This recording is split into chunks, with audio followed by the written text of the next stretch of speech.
I'd like to start by asking you 2 questions. And your answers are for you alone. You don't need to share them with anyone. So be as honest as you can with yourself.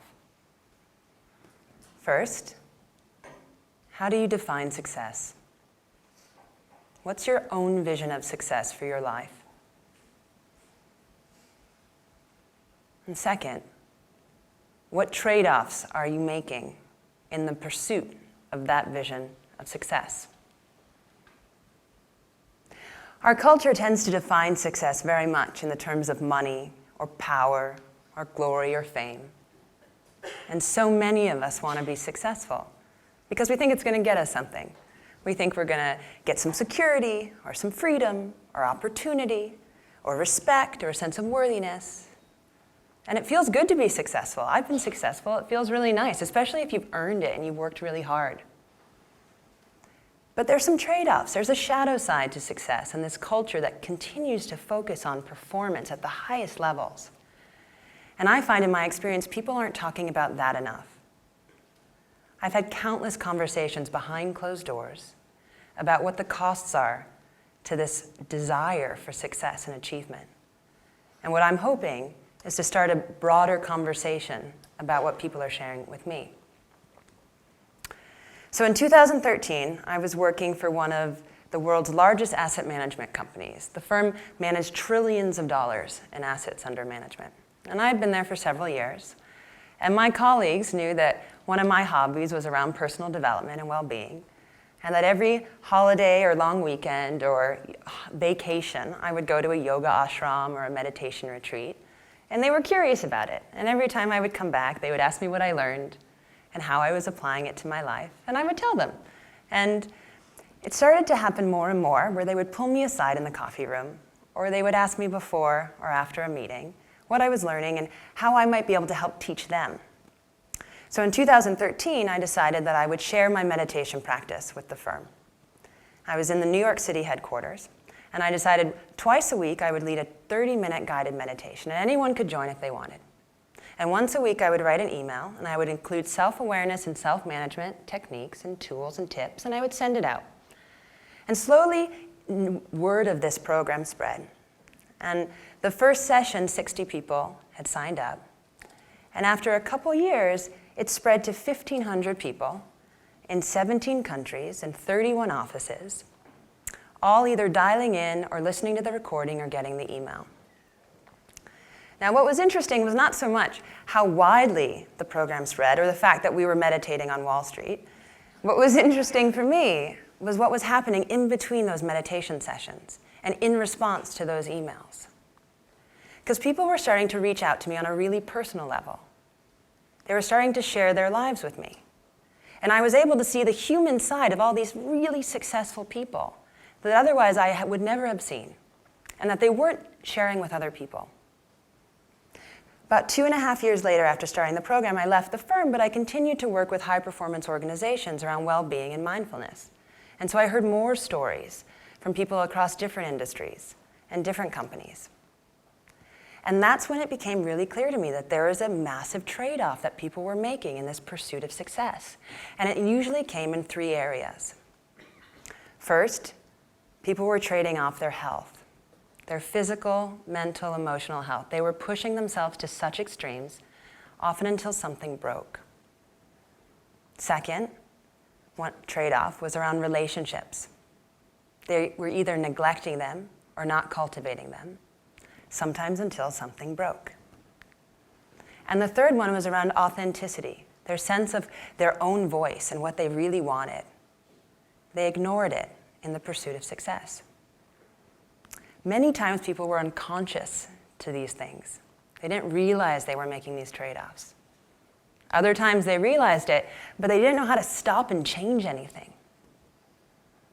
So what were some of the stories that people told me? Well, there was a woman who worked in Washington, and she was in the upper ranks of government. Now she's in the private sector, but she had been there for many years. And she told me how she was recently on her way to a doctor's appointment just to get a checkup. And her boss from Washington time called her and said, "How are you doing?" And she said, "Yeah, I'm fine. I'm just on my way to that doctor."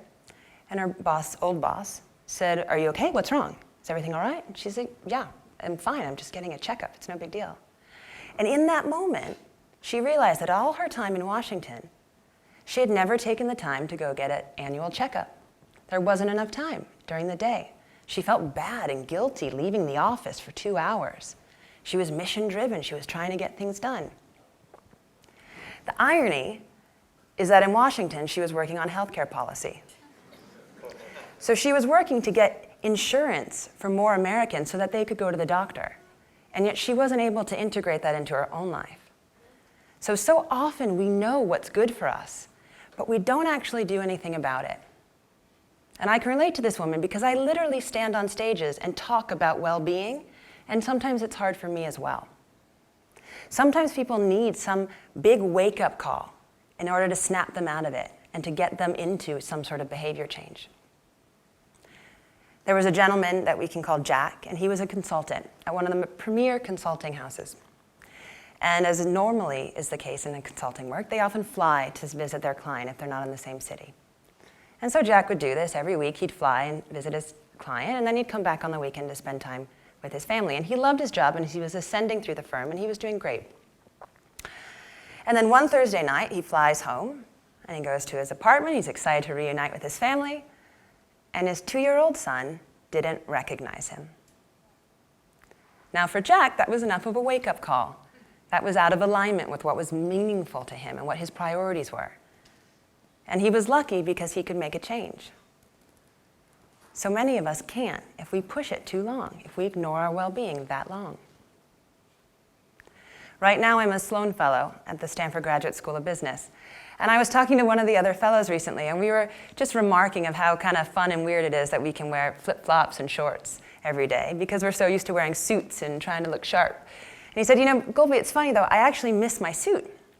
I said, why do you miss your suit? And he said, well, I felt powerful in it. It was my armor.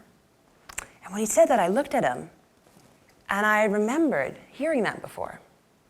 I'd even said that before. But when do we wear armor? We wear armor when we're going to battle, when we're going to war. Most of us are going into office buildings. And yet the mask goes on, and the guard goes up, and the armor goes on, and we turn into warriors, and we want to win. But armor gets heavy after a while. And even warriors need to rest. And yet we create these cultures within these high-performance environments where we can't let our guards down, because if everyone else is a warrior, it's quite intimidating to be a fallible human being. There was once an executive I was working with. He ran an investment team, an investment division, and he was really interested in well-being and meditation, but he was hesitant. He was a little nervous about it. So I had been feeding him all sorts of facts and all sorts of science, and finally he said, okay, Golbie, I'm ready to try meditating. I said, okay, great, I'll come to your office. He said, just don't come to my office. And I said, well, why not? And he said, Golbie, my office is all glass, and my entire team sits out there. They're going to see, and I'm going to be embarrassed. What if they think I'm weak? What if they think I can't handle the stress, or they stop respecting me? I'm their boss. 2 weeks later, I was talking to 2 members of his team. And they said, hey, Golbie, we also want to learn how to meditate. It seems really cool.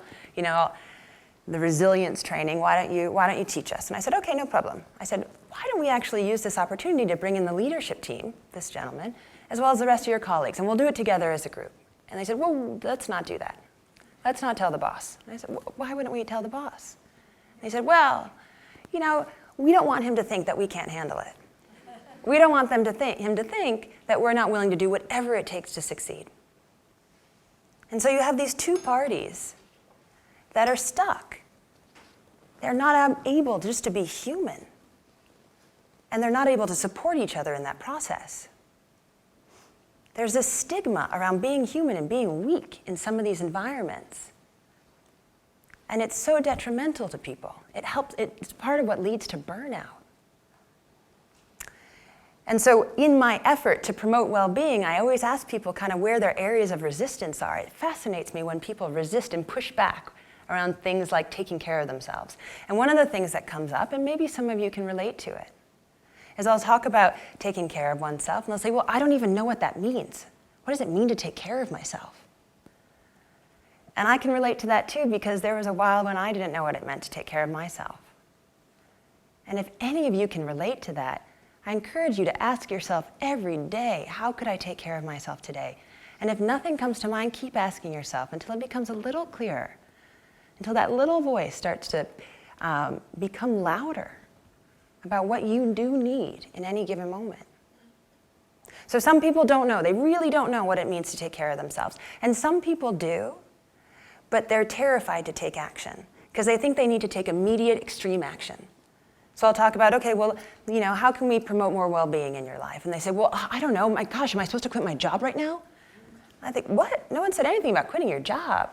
Let's start with 15 minutes of extra sleep, or learning how to say no. I mean, there is a lot of space for experimentation between starting well-being practices and quitting your job or divorcing your husband. I mean, but people freak out and they go into the extreme. The other area of resistance that I often hear is people say, you know what, Golbie, I'm just delaying gratification. I'm just foregoing my well-being in this moment until I hit my number, until I make 10 million, 40 million, until I become managing director or partner, until I sell the company or pay off the house or send the kids to college. And they convince themselves that that's delaying gratification. Now, to delay gratification is a hallmark of a successful person, to be able to forego something in the present moment for a potential future payout. That's great.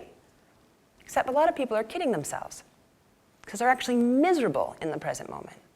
That's not delaying gratification. That's called being miserable. Is it worth it? And so I find a lot of people think that success and well-being are mutually exclusive, that you can't have both. You actually have to grin and bear it. You have to earn well-being after you've suffered enough. But I'm not sure that's actually true. I don't think success and well-being are mutually exclusive. When I was running that meditation program at the financial services firm, every year I would send out a survey and ask people for their feedback. What could I do better? How was the program impacting their lives? And this is what they said one year. 313 people responded in this particular year. That was the sample size. And of those respondents, 77% said that the program led to them having improved health. 82% said it improved their job satisfaction. 83% said it improved their relationships. 84% said they were more productive.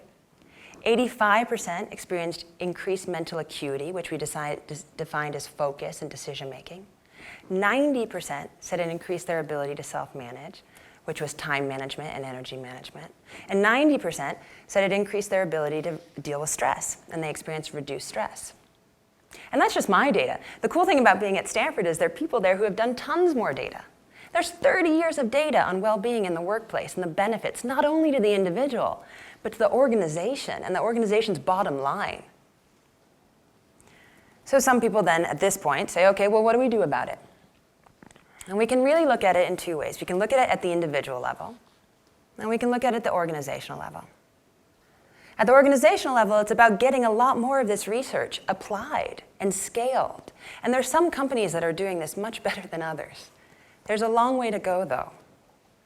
My dream is that every organization has a performance institute embedded in it, not on the side, but embedded in it so that people, employees from the most senior to the most junior, have access to tools and resources to help them reach peak performance, but to do it sustainably.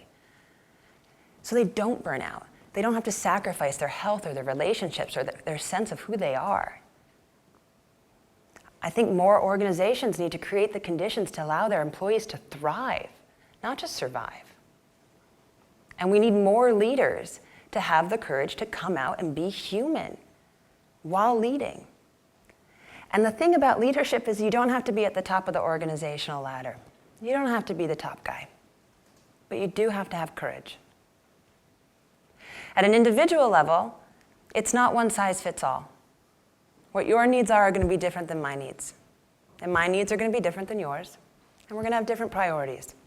So though I would love to stand here and say everyone should meditate, and you should sleep 7 hours a night, and you should call your mother, and you should talk about feelings, and you should drink lots of water, there are all sorts of different things that might contribute to your well-being.